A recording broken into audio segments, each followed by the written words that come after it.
I was going to review an episode from The Loud House, specifically from Season 8, where they go to Transylvania's building, which is part of the Europe episodes.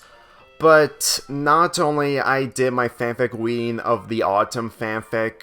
that I wrote,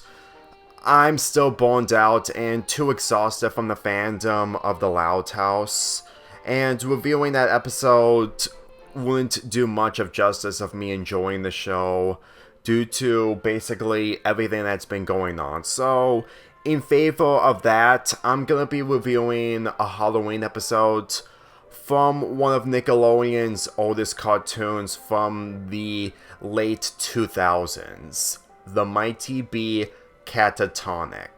Bessie being upset for not getting a pirate costume instead of getting a dark cat costume for Halloween. She has to find different outfits, but apparently she couldn't be able to find them. And when it comes to her brother, he accidentally knocks Bessie out with a plunger while she's in a cat's costume, and due to that,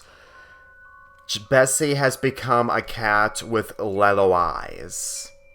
And for the majority of the episode, it's mostly hijinks involving Bessie as a cat, while Ben and Happy are trying everything to turn Bessie back to normal.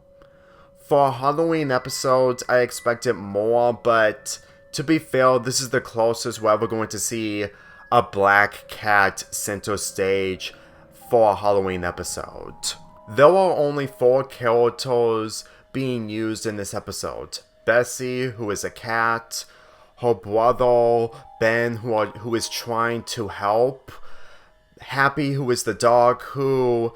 is really against cats, mainly hating them, and Bessie's mom, who is really allergic to cats, and Ben is trying everything to prevent her from seeing Bessie as a cat due to what is happening. And since that these characters never go trick-or-treating whatsoever in this entire episode, the majority is taking place inside their house. I would say that expecting much from a Halloween episode would have been too judgmental, but since I did watch this show, but not a lot, when it was airing on Nickelodeon, and I never watched this episode back then, if I actually watched the episode back then, it would make me see that Bessie is actually adorable as a cat, but at the same time in other episodes, I don't remember her being adorable, considering that her goal of getting more badges is to make her the Mighty Bee, which is original for a show like this. There's really not a lot to give in to this show, judging of how that the characters who are basically part of the same group as Bessie are stereotypical. And considering that I've remembered the episodes, well, the characters are inside a human body, well, not the actual human body, but a robotic human body. Honestly, that's kind of the same nature of this episode when it comes to how the plot just comes and goes. Well, Bessie is a cat while the other characters are trying everything to get her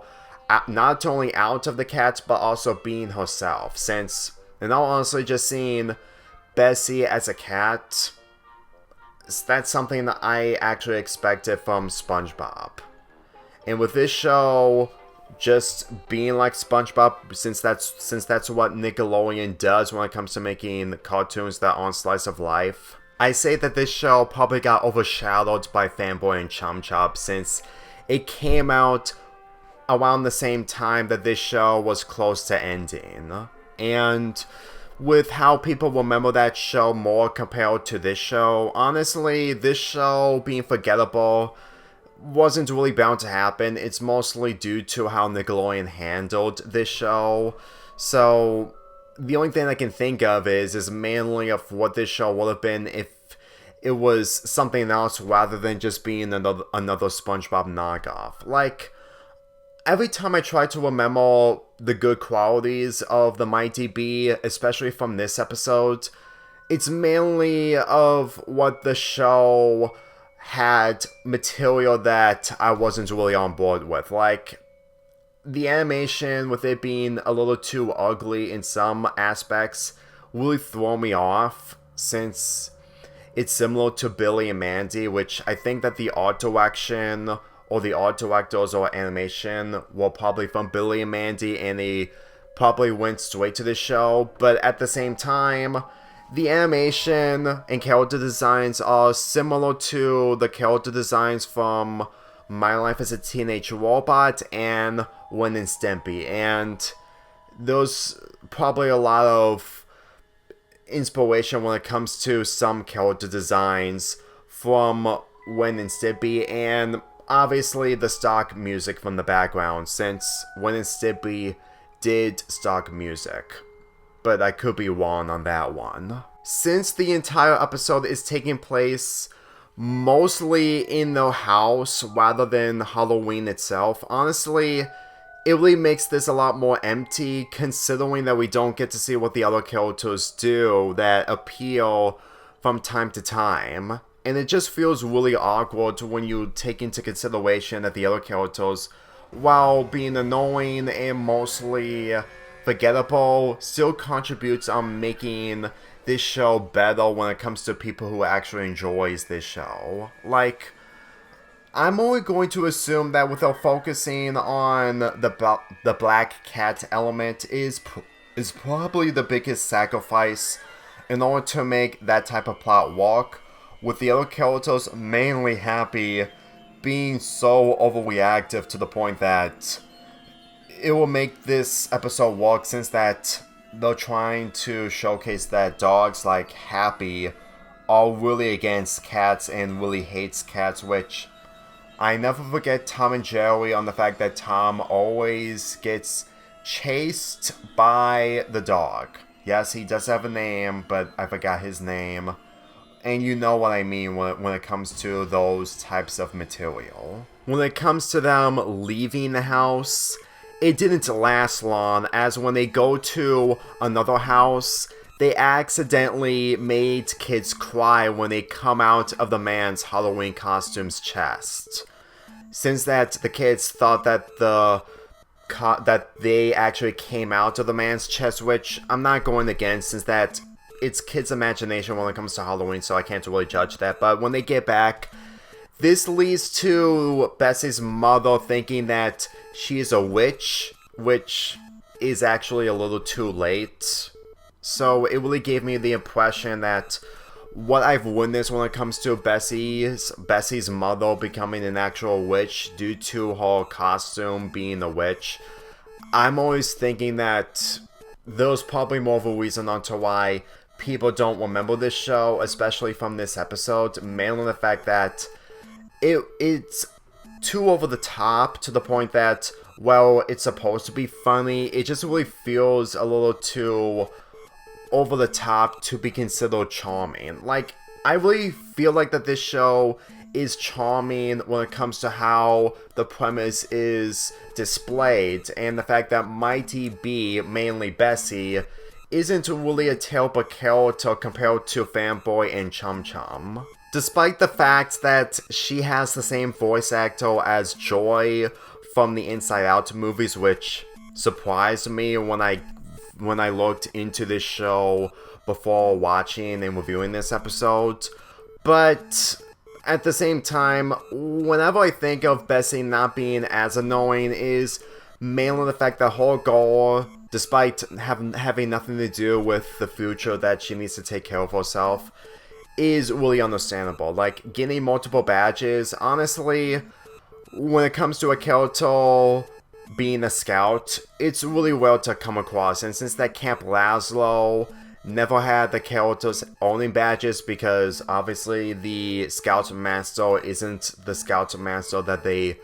are supposed to see as an actual Scout Master, despite the fact that it's keep going flip-flopping, especially the finale.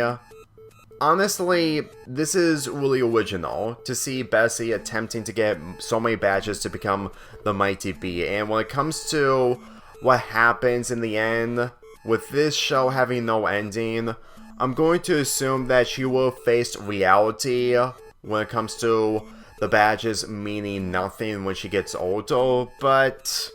at the very least, it still made me see that she is a character that has originality and does showcase of the character having so many imaginations in order to come into play, in order to have their main goal become a reality. Despite curiosity never getting the better of me of watching more cartoon shows, since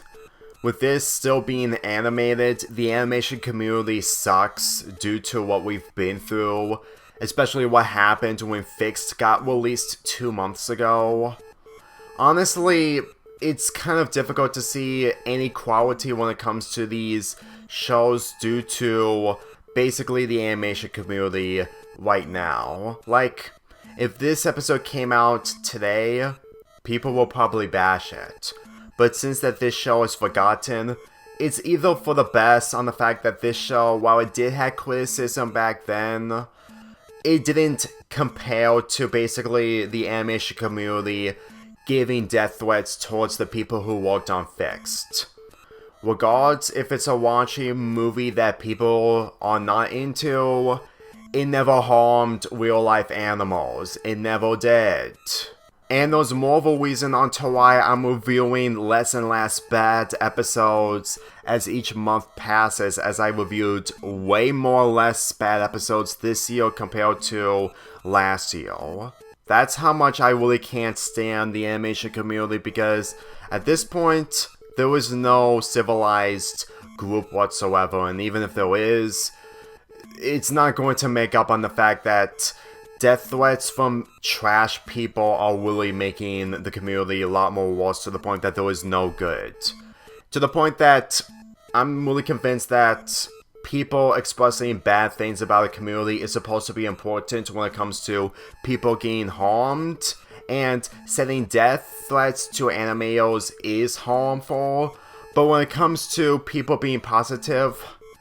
it's dead. And truth be told, if Bessie was a real-life character in our world, she would probably be so emotionless to the point that her being the Mighty-Be would be a big nightmare, to the point that it will lead to severe consequences. But this show isn't meant to be dark, I know, but if she was a real-life character, you know exactly what I mean. So overall, this Halloween episode isn't the best nor the worst, but at the same time, it's mostly forgettable. If you enjoy cat hijinks and a character as a cat while being adorable, this episode is mostly for you, but as a Halloween episode, don't expect much, considering that there was less Halloween, since all of this is taking place inside the house, despite the chase that happened outside the house that didn't last long. Aside from the Thanksgiving episode, and next month Thanksgiving is coming back, I'm sorry, but I'm also skipping Thanksgiving due to me being stressed out, to the point that while Thanksgiving shouldn't be ignored, honestly, the best thing that came out from this show with it having a Thanksgiving episode is that there's a possibility that I might return a week of Thanksgiving by reviewing 3 episodes or material that is based off of Thanksgiving, but we'll just see on how I feel about that either next year or the year after that. As for this episode, I'm giving it a 6.25 out of 10. I'll see you guys next week on Halloween to wrap up this weekly upload of Halloween/horror reviews.